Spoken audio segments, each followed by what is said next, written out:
বিসমিল্লাহির রহমানির রহিম। আসসালামু আলাইকুম। পবিত্র মাহে রমজানের শুভেচ্ছা জানিয়ে শুরু করছি সপ্তম শ্রেণীর দ্বিতীয় গল্প, যার নাম হচ্ছে জিদ। লিখেছেন জসিমউদ্দিন, পল্লী কবি জসিমউদ্দিন, যার কাছে তার গ্রামটা ছিল ঠিক ছবির মতো। সে যেদিকে তাকাইতো শুধু দেখতো সবুজ আর সবুজ, যার জন্য আমরা বলি পল্লী কবি জসিমউদ্দিন। সেই জসিমউদ্দিনের কিছু তথ্য তোমাদের সামনে আজকে আমি যদি তুলে ধরছি। দেখো, জসিমউদ্দিনের জন্ম সালটা হচ্ছে 1903 খ্রিস্টাব্দে, মৃত্যু 1976 খ্রিস্টাব্দে।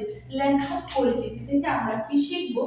জসিমউদ্দিন ফরিদপুর জেলায় তাম্বলখান গ্রামে জন্মগ্রহণ করেন।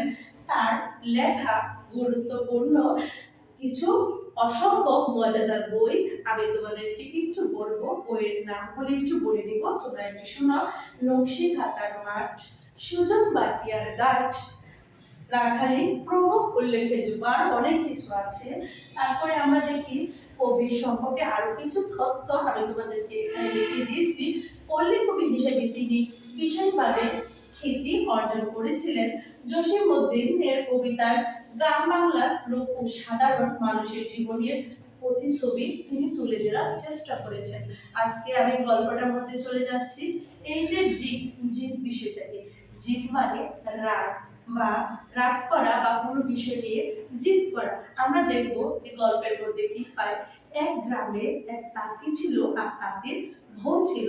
তাঁত চালিয়ে তারা সংসার চালাতো।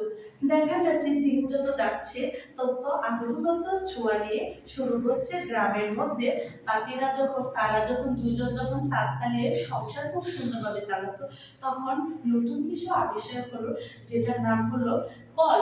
কল হওয়ার পরে দেখা যাচ্ছে যে কলের আবিষ্কার হওয়ার পরে আমরা তাঁতি আর তাঁতির বউ বিপদে পড়ে গেল। কারণ তাদের তাঁত কাপড় কেউ আর কিনে না কেনার কারণে তারা দেখা যাচ্ছে সংসারের মধ্যে অভাব অনটন লেগে থাকে।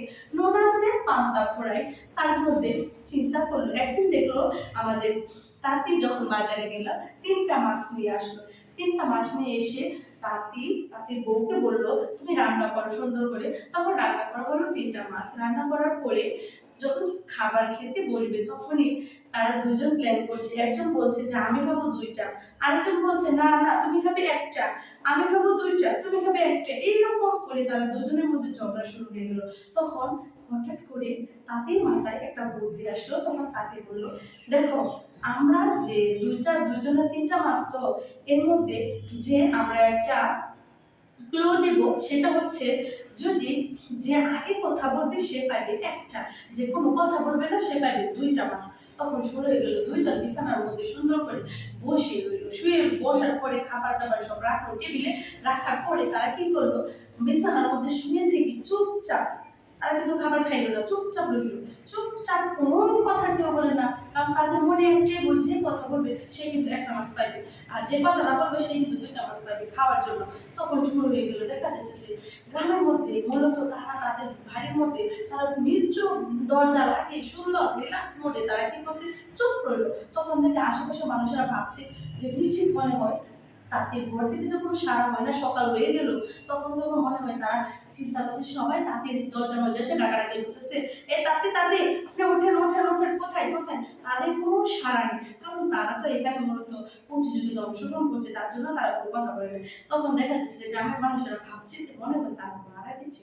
তার জন্য কি করলো, দরজা ভেঙে দুজনকে নিয়ে সুন্দর করে যখন গেছে গুরুস্থানে দেওয়ার জন্য, গুরুস্থান বা মাটি দেওয়ার জন্য, তখন দেখলো যে তারা সবাই বাড়ির পাড়া প্রতিবেশীতে কি করলো, তারা গুরুস্থান করলো। গুরুস্থান করে তাদের নিয়ে যাওয়ার পরে, যখন নিচে নেওয়ার পরে দেখা যাচ্ছে যে তারা তার মধ্যে থেকে আমাদের তাঁতি কি করলো, বললো, যা তুই খাইস 2টা, আমি 1টা খাবো।